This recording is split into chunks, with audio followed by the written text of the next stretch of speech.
It was the kind of quiet that felt manufactured, like someone had taken sandpaper to a scream and smoothed it down to silence. June 14, 2013. 11:37 p.m. The lights in the small, two-bedroom house on Gardenia Lane flickered once, then steadied. Inside, the air was heavy, tense. You could almost hear the walls holding their breath. Her name was Liana Brooks. 32 years old. Soft-spoken.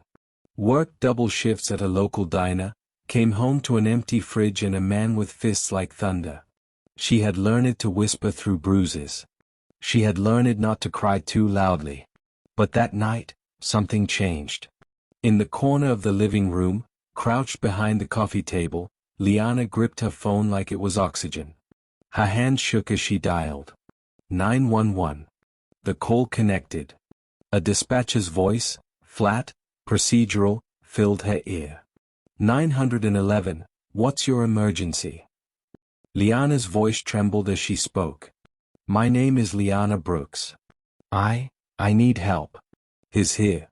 He's drunk. He hit me again. I locked myself in but he's trying to break the door. A crash echoed behind her. The sound of wood splintering. Her voice cracked with terror. Please send someone. The dispatcher asked her address. Liana answered. She begged again. And then. Nothing. No sirens. No knock. No help. 15 minutes passed. Then 30. The door had burst open before midnight. And when it did, the phone line went dead. 3 days later. At the diner, they said she quit. No one saw her since that Friday. No goodbye. No call. Her manager chalked it up to burnout. Some whispered she left town. Others said nothing, because in that neighborhood, silence was safer than truth. Her boyfriend, Marcus Hill, remained. A wiry man with cold eyes and a sharp tongue, Marcus had a reputation. Not just for his temper, but for making people disappear emotionally, mentally, and maybe worse.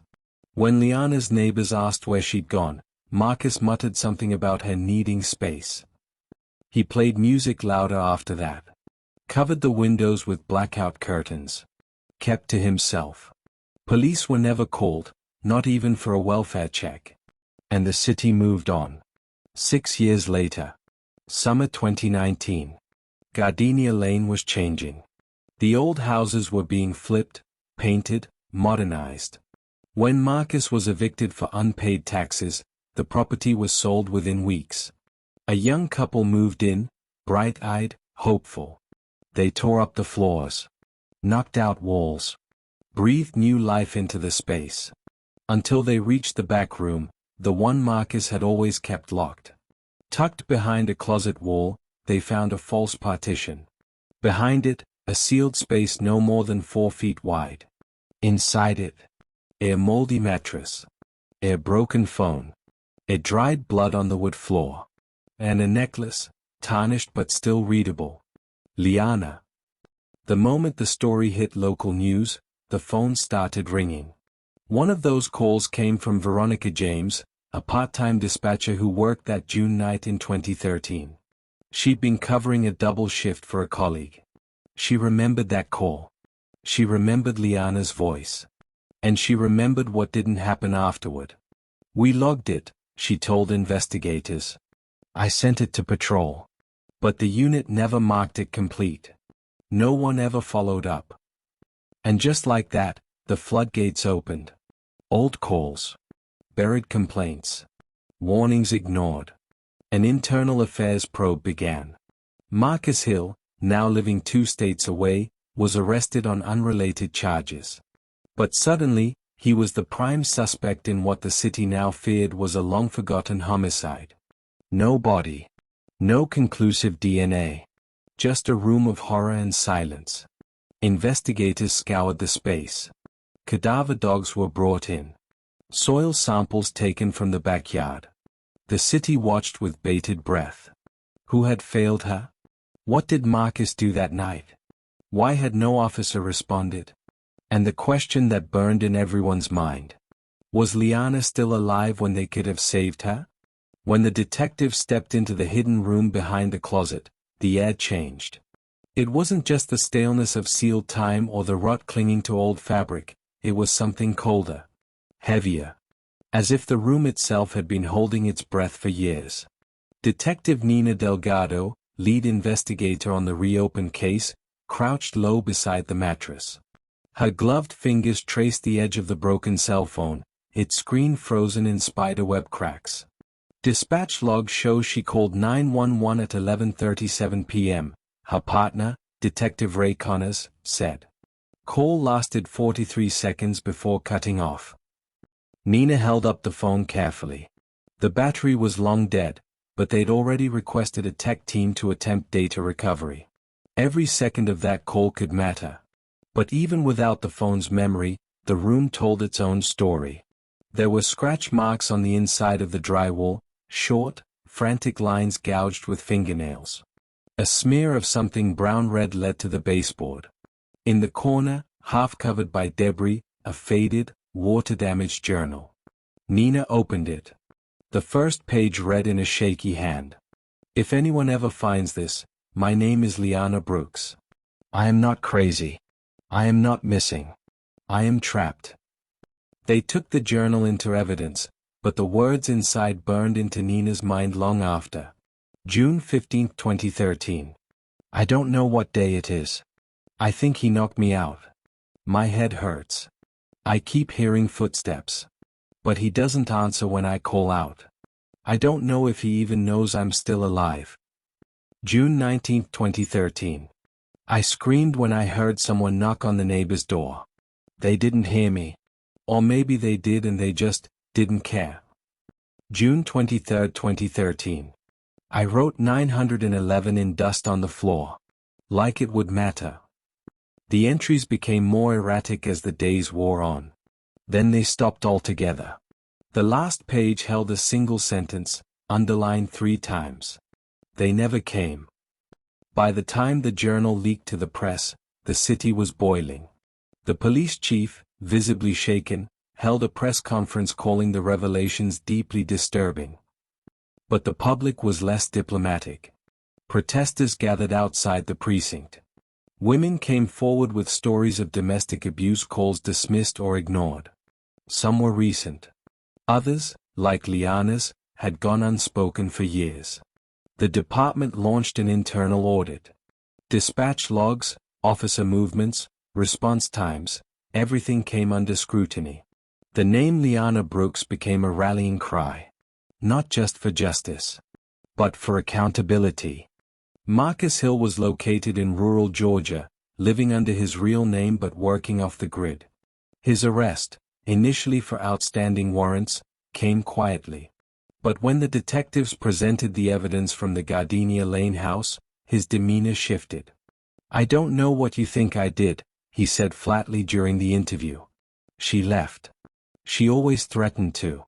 I came home, and she was gone. Detective Delgado slid the journal across the table. She never left. Marcus stared at it. Didn't touch it. Didn't flinch. I didn't force her to stay. She had problems. That girl, she wasn't right in the head. But his words rang hollow. And when the forensic techs recovered partial fingerprints, his, on the inside of the false wall, the temperature in the room dropped even lower. The most haunting element remained: Liana's body was never found. Cadaver dogs had multiple hits in the crawlspace and backyard, but no remains turned up. Ground-penetrating radar revealed inconsistencies under the shed, but still, nothing concrete. Detective Connors stared out over the yard one evening, frustration bubbling in his chest. It's like he made her disappear twice, he muttered. First from the system. Then from the world. Delgado was quiet. Then she said, "Not from the world. Just from the record. But we're rewriting that now." The turning point came from an unexpected place, a neighbor. Mrs. Carla Jenkins, 68, had lived next door since the 90s. She'd long kept to herself, afraid of causing trouble. But after seeing Liana's face on the news, she came forward with something she hadn't told anyone. That night, she said, "I heard a scream. A loud one. Like someone was begging." She picked up her phone, started to dial 911, but stopped. Because just then, she saw Marcus step out onto the porch. Calm. Smoking. Watching her window. I got scared. I told myself it wasn't my business. But I think I heard her die. Her words didn't give police a body. But they gave the public a story. One that demanded justice. The journal had become more than evidence. It was a voice from the grave, or whatever space Liana Brooks had been swallowed into. Each page was a footprint in the dark. And Detective Nina Delgado followed it like a map drawn in desperation. She'd read the journal 5 times by now, but it was on the 6th pass that something caught her eye. At the bottom of the third-to-last page, barely visible under smeared ink and water stains, Liana had written, "He keeps going to the old storage unit. I think that's where he hides the worst of himself." Nina's breath caught. Storage unit. No address. No company name.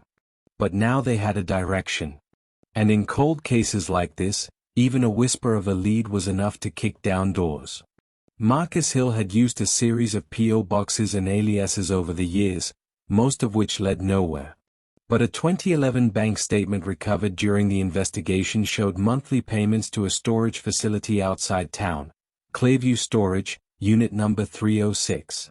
Detectives secured a warrant immediately. When they arrived, the manager seemed confused. "That unit's been inactive for years," he said. "Stopped payments in 2014. But it was never emptied. Nobody ever came back." Unit number 306 sat at the far end of a dim corridor, dust coating the latch like a seal on a tomb. Delgado's hands were steady as she unlocked it. The metal door groaned open, and stale, suffocating air spilled out like a secret finally exhaled. Inside, stacks of old boxes. A mattress wrapped in plastic. Ropes. A suitcase. And taped to the back wall, a Polaroid photo. It was blurry. Dark. But unmistakable. Liana. Eyes red from crying. A bruise on her cheek. A date scribbled in pen across the bottom, June 22, 2013. She was alive for at least a week after the call, Ray whispered. The suitcase was locked.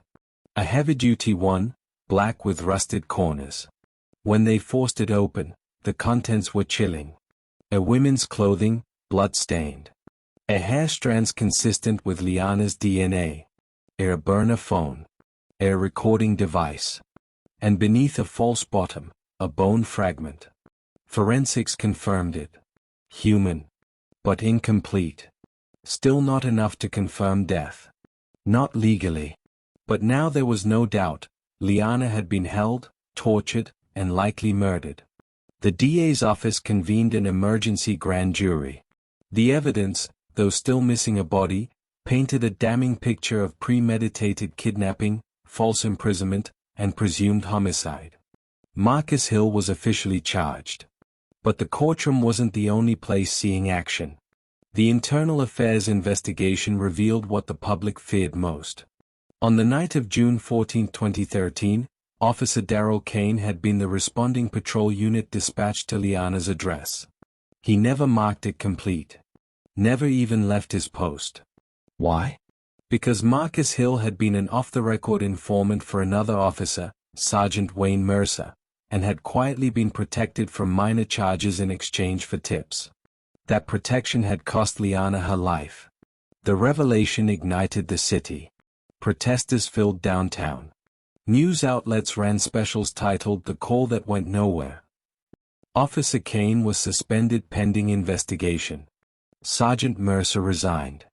3 more officers were named in the widening scandal, all connected to ignored domestic violence calls involving minority women. The mayor addressed the public under intense pressure. "We failed Liana Brooks. The very system meant to protect her became a wall she couldn't climb. But we will not let her story end in silence."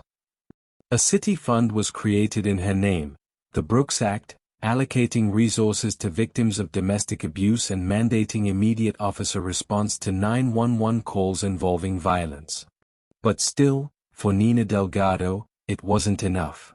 "Where is her body?" she asked aloud one night, standing over the open storage unit. And the silence answered back.